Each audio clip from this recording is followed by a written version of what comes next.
एक विवाद अचानक हमारे देश में उठ खड़ा हुआ और इसकी शुरुआत तब हुई जब कुछ जगहों पर आई लव मोहम्मद ये कैंपेन के तहत कुछ बैनर पोस्टर्स वगैरह लगने शुरू हुए।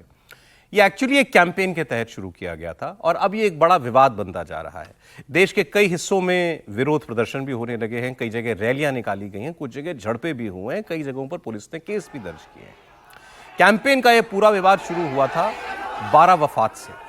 दरअसल कानपुर में मुस्लिम समाज ने आई लव मोहम्मद का एक होर्डिंग लगा दिया। इस पर कुछ हिंदू समुदाय के लोगों ने आपत्ति जताई। पुलिस ने सामुदायिक सद्भावना बिगड़ने की आशंका को देखते हुए 9 लोगों के ऊपर केस कर दिया, 15 अज्ञात लोगों पर भी मुकदमा दर्ज कर दिया। यहां से बात बस ही बिगड़ती चली गई और उसके बाद ये विवाद देशव्यापी बन गया। यूपी से शुरू हुआ और ये चिंगारी फिर गुजरात पहुंची, फिर महाराष्ट्र पहुंची, फिर तेलंगाना तक आ गई। लोग पोस्टर्स लेकर सड़कों पर उतर आए। उत्तराखंड के काशीपुर में भी बिना अनुमति के निकाले गए जुलूस के दौरान पुलिस से टकराव भी हुआ, पथराव भी हुआ। अच्छा, इस पर मुस्लिम संगठनों का यह कहना है कि संविधान हर नागरिक को अपनी आस्था व्यक्त करने का अधिकार देता है, तो ऐसे में अगर कोई मुसलमान व्यक्ति आई लव मोहम्मद कहता है या उसका पोस्टर बनाकर कहीं लगा देता है तो इसमें अपराध क्या है? लोगों पर दर्ज मुकदमे वापस लिए जाएं, ये वो मांग कर रहे हैं। तो अब इसी पर हम लोग बात करेंगे। क्या इसमें कोई आपत्तिजनक चीज है? क्या इससे कोई आई लव मोहम्मद कहे या बैनर लगाए तो इससे क्या सामाजिक सौहार्द खराब होता है? और क्या इसमें पुलिस के बीच बचाव करने की नौबत आनी चाहिए थी? एआईएमआईएम के नेता असदुद्दीन ओवैसी ने कहा कि यह तो संविधान में हमें दी गई आजादी है, कोई इसे कैसे छीन सकता है?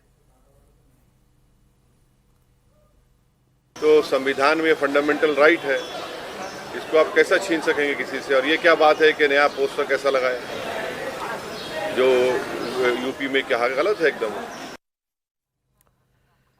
तो आइए बात करते हैं कि इसमें क्या कहीं भी कुछ आपत्तिजनक चीज है और जो लोग आपत्ति कर रहे हैं उनकी आपत्ति कितनी जायज है? त्रिपाठी जी बताइए। नहीं, सवाल यही कि आई लव मोहम्मद के बैनर लेकर निकलने की आवश्यकता क्यों पड़ी? क्या कोई ऐसी घटना हुई जिसकी वजह से ये रिएक्शन में ये सब कुछ हुआ है? इसमें तो किसी को कोई दिक्कत नहीं हो सकती। इस बैनर में तो कोई ना ऐतराज हो सकता है ना आपत्ति हो सकती है। पहले यही बात कर लें, इस स्लोगन से कोई ऐतराज है? कहीं पर कोई ऐसी घटना हुई उसके बाद ये आया, लेकिन इस पर तो कोई ऐतराज हो ही नहीं सकता ना। आप आई लव मोहम्मद कह रहे हैं, इसमें कौन सी दिक्कत है? इसमें तो किसी को कोई दिक्कत नहीं होगी। लेकिन ये जो जिसको कहते हैं ना कि हर्ड मेंटेलिटी है कि सब निकल पड़े एक साथ, वो थोड़ा सा परेशान करता है। और इस तरह के प्रदर्शन में कई बार ये भी नहीं समझ में आता कि भाई आखिर कौन सी ऐसी चीज है जिसको लेकर अचानक आप इस तरह से निकल पड़े। उसके पीछे की मानसिकता पे दिक्कत है। इस बैनर में किसी को भला क्यों दिक्कत हो सकती है? और देखिए वो नीचे जो चल रहा है, भव्य निषेध मोर्चा लातूर का है। ये जहां ऐसी मुस्लिम बस्ती होती है, अचानक वहां रिएक्शन क्या कहेगी? ये बैनर क्यों हाथ में? मैं बताता हूं, जैसे कुछ एक घटनाएं मैंने पढ़ी, मैं बता रहा हूं ना आपको। कुछ एक घटनाएं जैसे हुई यूपी में, किसी जगह पर एक दुकानदार ने बोर्ड लगा दिया, ऐसा कोई छोटा सा कुछ लगा दिया होगा या पोस्टर लगा दिया होगा। उसके बगल वाले ने ऐतराज किया, उसने वहां पर विवाद हुआ, वहां पुलिस को आना पड़ा, केस दर्ज हो गया। ऐसे ही 2-3 जगहों के और मामले यूपी में ऐसे 2-3 जगह पर हुआ है। तो ये जो इसमें फिर कई मुस्लिम संगठन जैसे रजा एकेडमी, शायद वो लोग एक्टिव हो गए। तो उन्होंने कहा कि ये कहने पर किसी पर केस कैसे हो सकता है? तो फिर जो एक कैंपेन का रूप इसने ले लिया, तो जगह जगह नहीं, ये कहने पे तो केस, मतलब ये तो मुझे समझ नहीं आता कि ये कहने पे केस अगर हुआ है तो होना भी क्यों चाहिए? हुआ नहीं है इस कहने पे। ये तो कैसे हो सकता है? नहीं, जब किसी ने शिकायत की, विवाद हुआ तो पुलिस आई ना। आपको बता रहा हूँ, इस कहने पर किसी में नहीं हुआ। जब ये मामला शुरू भी हुआ था कानपुर में, जब ये मामला शुरू हुआ था, विवाद इसको लेकर नहीं था कि ये पोस्टर लगाया गया, ये ऐसा लिखा गया। विवाद इसको लेकर था कि वहां पे एक गेट बनाया गया रोशनी वाला, वो जो है जहां पे बनाया गया वो गलत जगह है, उसको लेकर विवाद हुआ। उसमें जाके उस गेट पे ऐसा कुछ, ये उस गेट पे लिखा था? ये बाकी जगह पे था। पर उसके बाद इसको देखिए क्या होता है, किस्सा कुछ और होता है, कहानी कुछ और बना दी जाती है। इस मामले में भी यही हुआ, किस्सा कुछ और था, कहानी कुछ और बना दी गई। किस्सा कुर्सी का था, हो गई कहानी कुर्सी। तो अब बना दिया गया कि अच्छा के ये पोस्टर था, इसको लेकर विवाद हो गया, इसको लेकर एफआईआर दर्ज कर दी गई। मुस्लिम लड़कों को जो कि ये पोस्टर लेके जा रहे हैं उसको पकड़ के बंद कर रहे हैं। ये सारा कुछ हुआ और वो अलग अलग जगह पे फैला दिया। का जो मामला है सर, वो थोड़ा चिंताजनक मामला रहा है। आई लव मोहम्मद से किसी को आपत्ति नहीं थी, किसी ने इस पे आपत्ति दर्ज नहीं कराई थी और ठीक है, उनकी भावना, इसमें कोई दिक्कत नहीं थी किसी को।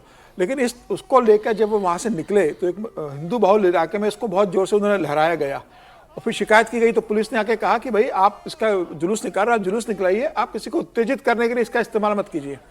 तो वहाँ कहा गया पुलिस से कि भाई अगर आप रोकोगे तो आपके हाथ काट दिए जाएंगे। इसका वीडियो बड़ा वायरल हो रहा है और हम जैसा चाहेंगे इसको वहाँ इस्तेमाल करेंगे। तो इस तरीके से जो उकसाने वाली कार्रवाई हो रही थी उसका विरोध किया गया। देखिए जो बात खबर जो आपने कानपुर वाली बताता हूँ, अब इन हिंदुस्तान टाइम्स की खबर कोट कर रहा हूँ इसलिए आपको। Controversy began on September 9 when Kanpur police registered an FIR against 9 named and 15 unnamed people allegedly putting up boards reading I Love Mohammed on a public road during a Bara Wafat procession. वो road पर poster लगाने पर police ने किया। नहीं, मैं वही ये ना बड़ा अलग अलग उमर अब्दुल्ला चीजें कहा गया कि भाई ये 3 शब्द आई लव मोहम्मद, इससे किसी को क्या एतराज हो सकता है, पुलिस क्यों उस पर। मैं आपको बाकी खबरें बता देता हूँ फिर। हाँ। वहां पर ये कहा गया कि ये जागरण की खबर है, उसमें ये कहा गया कि रोशनी कार्यक्रम के दौरान बिना अनुमति के गेट बनाने पर हुआ। ओके। और उसके बाद जो है नाम दिए गए कि शराफत हुसैन और शब नूर आलम और इन सब के खिलाफ FIR दर्ज की गई। तो देखिए मैं वही कह रहा हूँ, एक बात कंफर्म हो गई कि ये सब कानपुर से शुरू हुआ था। कानपुर से अब ये फैल गया देश भर के अंदर फैल गया और वहां पर ये फैला दिया गया कि ये कहने पर कि आई लव मोहम्मद, ये कहने पर जो है सर बताइए क्या कहेंगे इस कंट्रोवर्सी पे। नहीं, पहली बात तो ये है कि देखिए थोड़ा इनिशियली लेवल पे पुलिस ने अगर सही ढंग से इसको हैंडल किया होता तो ये नौबत नहीं आती। अब वो चाहे गेट बनाने पर विवाद हो या पोस्टर लगाने पर विवाद हो, पुलिस ने आनंद फानंद में जाके FIR दर्ज कर दी और FIR में उन्हीं लोगों को दर्ज किया जो मुस्लिम समुदाय के लिए। तो मैसेज ये गया या इस तरह का कैंपेन करने का मौका मिला कि देखिए साहब आई लव यू मोहम्मद लिखने पर जो है आई लव मोहम्मद लिखने पर पुलिस ने मुसलमानों के खिलाफ मुकदमा दर्ज कर दिया। ये अफवाह या जो भी ये इसको स्प्रेड करने का मौका मिला और उसके बाद ये पूरा एक मामला भड़क गया। मुझे लगता है कि थोड़ा अगर पुलिस ढंग से, प्रॉब्लम ये हो गई है सौरभ भाई कि हमारे पुलिस तंत्र में भी कई बार कई फैसले बहुत जल्दबाजी में हड़बड़ी में नीचे के स्तर पर होते हैं और जो आगे चल के चीज़ों को बिगाड़ देते हैं। अगर कोई जिम्मेदार अधिकारी शुरू से इन चीज़ों को बैठा के समझा बुझा के लोगों को वापस कर देता और केस रजिस्टर करने के बजाय अपने तरीके से चीज़ों को निपटा देता तो शायद इतना बड़ा बवाल नहीं होता।